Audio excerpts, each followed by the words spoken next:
El siguiente podcast es presentado por APEC Hospital de la Ceguera.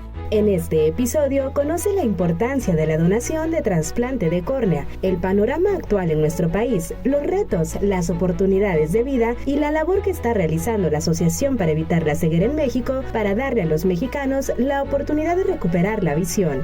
Episodio 16. El trasplante de córnea en México. Investigación. Bienvenidos a un episodio más del podcast Miradas que Perciben Diferente. Soy Jessica Vázquez y hoy estaremos hablando del trasplante de córnea en México y por supuesto de la cultura de la donación, la importancia y qué mejor que despejar nuestras dudas con un experto como lo es el doctor Emanuel Cabrera, quien actualmente es médico adscrito al servicio de córnea y cirugía refractiva en la Asociación para Evitar la Ceguera en México. Además, recientemente fue nombrado como jefe del Banco de Tejidos en APEC. Doctor, bienvenido. Es un orgullo saber que la asociación cuenta con médicos especialistas con reconocimiento a nivel internacional. Gracias por ser parte de este proyecto y por ayudarnos a despejar las dudas de nuestros escuchas. Bienvenido, doctor. Hola, Jess. Buen día. Gracias por tomar la presentación. A tus órdenes. Muchas gracias. Y bueno, para iniciar es importante explicarle a nuestros escuchas qué es la córnea y cuál es su función. Bueno, Jess, el ojo es un sistema óptico y para entender a qué me refiero con sistema óptico, creo que todos estamos familiarizados con las cámaras. Entonces el ojo es un sistema óptico que igual que una cámara posee un par de lentes naturales. La córnea es el primer lente natural del globo ocular y está en la parte anterior del globo ocular y es el principal elemento óptico o refractivo del globo ocular. ¿Y cuáles son los principales padecimientos que se pueden presentar en la córnea, doctor? Mira, los padecimientos son múltiples y las principales enfermedades que se presentan en la córnea son patologías infecciosas y no infecciosas. Los problemas infecciosos que pueden llegar a condicionar alguna complicación, los más frecuentes son enfermedades virales, como por ejemplo el herpes virus, que condiciona queratitis herpéticas. Y hay una gama de posibilidades en cuanto a patología se refiere, pero lo más importante es entender que cuando la córnea se enferma, tiene la posibilidad de crear una cicatriz y de perder transparencia. En este caso, por ejemplo, ¿sería necesario realizar un trasplante de córnea como tal? Fíjate que justo por eso te comenté una de las principales problemas que condicionan una cicatriz en la córnea son las enfermedades infecciosas y en particular las enfermedades virales, justo porque la córnea es un tejido que es capaz de, que tenemos la posibilidad de sustituir por otro tejido sano. Okay. Y un trasplante de córnea sí se puede realizar en las diversas patologías y es básicamente la sustitución de una córnea enferma por una córnea sana. Y en este sentido, ¿cuáles son los beneficios de este trasplante de córnea, doctor? El principal beneficio es conseguir un medio transparente, es decir, tener la capacidad para que ese ojo vuelva a tener la posibilidad de ver. Es un medio transparente, ese es el principal objetivo. ¿Y cuál es el panorama actual referente al trasplante de córnea en el país?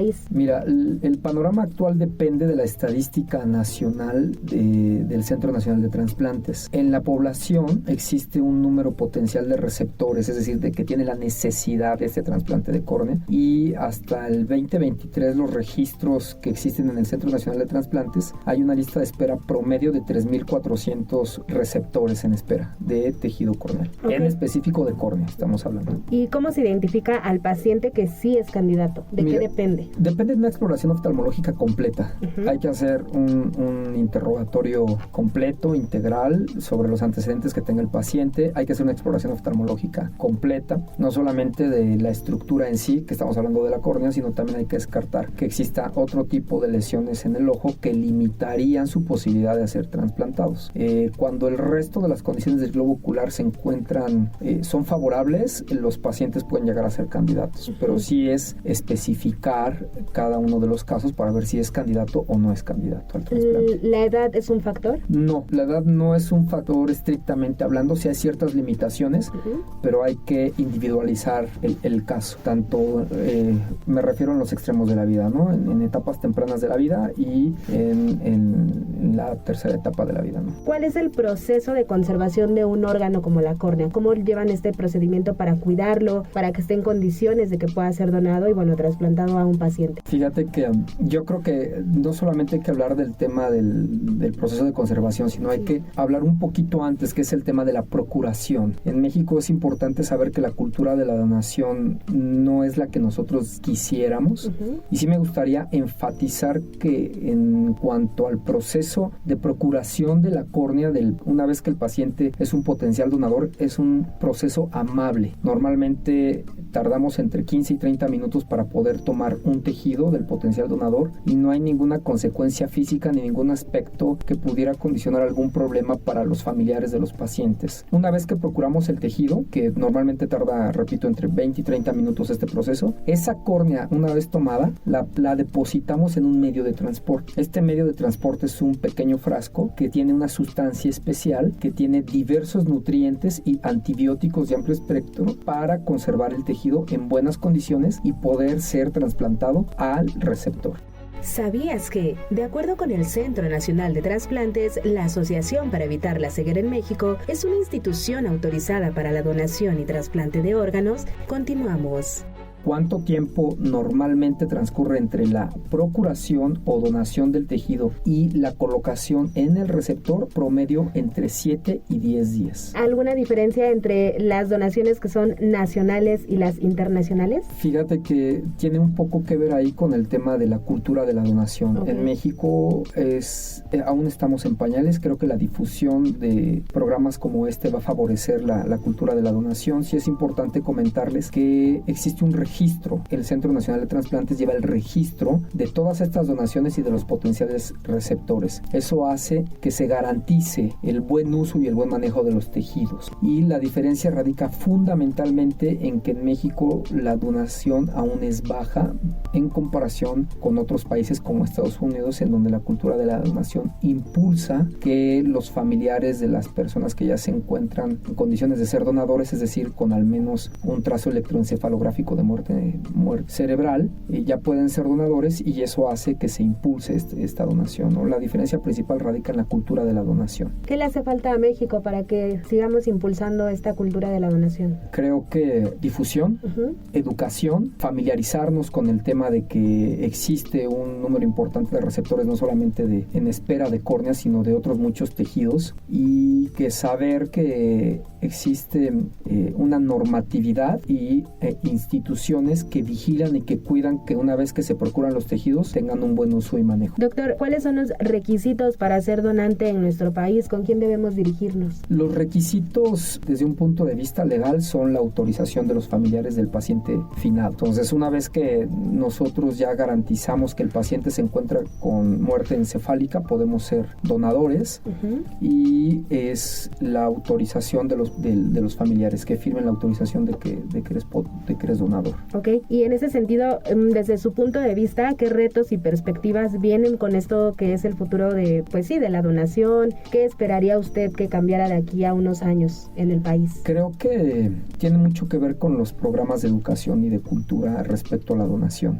A pesar de que México es una cultura que está familiarizada con el tema de la muerte por estas tradiciones del Día de Muertos, en el momento en el que nos enfrentamos a ella no estamos lo suficientemente listos por el duelo propio del evento para que nos hablen de la donación de los órganos. Creo que hoy es importante que desde nuestro nicho podamos favorecer esta cultura de la donación, y yo esperaría que las instituciones que están encargadas o familiarizadas con el tema de la procuración de tejidos busquemos apoyo en medios de difusión para que podamos favorecer la cultura de la donación. ¿Qué opina de la inteligencia artificial? ¿Podría ser benéfico para todo este tipo de comunicaciones, de difusión? ¿En qué sentido le podría ayudar la tecnología y la inteligencia artificial? Creo que la inteligencia artificial juega un papel importante desde un punto de vista técnico, pero la concientización de la población depende todavía mucho del equipo médico y del equipo paramédico que está asociado a esta información respecto a la donación de los tejidos, ¿no? Más hacia lo cultural, la sociedad. Así es, creo que las tecnologías de la información deben de apoyar más sobre todo para justo eso, tratar de entender cuáles son los momentos críticos para la donación de los tejidos y que nosotros podamos tener la garantía de que gracias a este acceso a la información podemos darnos cuenta de cómo el proceso se va cuidando, ¿no? Doctor, finalmente, ¿algún mensaje que quiera dejarle a nuestros escuchas? Creo que la medicina preventiva es un punto crítico para el bienestar personal y social. No esperen a tener un problema a nivel oftalmológico para acudir a su oftalmólogo. La Asociación para Evitar la Ceguera en México además tiene check-ups preventivos. Sí. Entonces, invitaría a que acudieran al hospital para un check-up al menos anual y sobre todo aquellos pacientes con factores de riesgo para patologías oftalmológicas, fundamentalmente diabetes. Creo que sí vale la pena que tomen en consideración esta revisión. De esta forma llegamos al final de este episodio. Agradezco de forma especial al doctor Emanuel Cabrera por dar voz a quienes están en espera de recibir un trasplante de córnea. Doctor, gracias por despejar nuestras dudas. ¿Dónde lo podemos encontrar? Gracias, Jess, a ti por la amable invitación. A nivel institucional, en la Asociación para Evitar la Ceguera en México, en el servicio de córnea y cirugía refractiva, y pueden buscarme en los medios tradicionales en la web. Mi nombre es Emanuel Cabrera Martínez y con especialidad en córnea y cirugía refractiva y especialidad en segmento anterior. Perfecto, gracias. Ahí tienen los datos del doctor Emanuel Cabrera. Recuerden que pueden seguirnos en nuestras redes sociales. Nos encuentran como @APEC Hospital de la Ceguera. Nuestra página oficial www.apec.org.mx y la línea telefónica 5510-84-1400. Esto es todo por hoy. Nos escuchamos en nuestra siguiente emisión. Doctor, muchas gracias. Gracias, Jess, que tengas buen Hasta la próxima. Este podcast fue una emisión original de APEC. Síguenos en nuestras redes sociales. Encuéntranos como @APEC Hospital de la Ceguera. Hasta la próxima.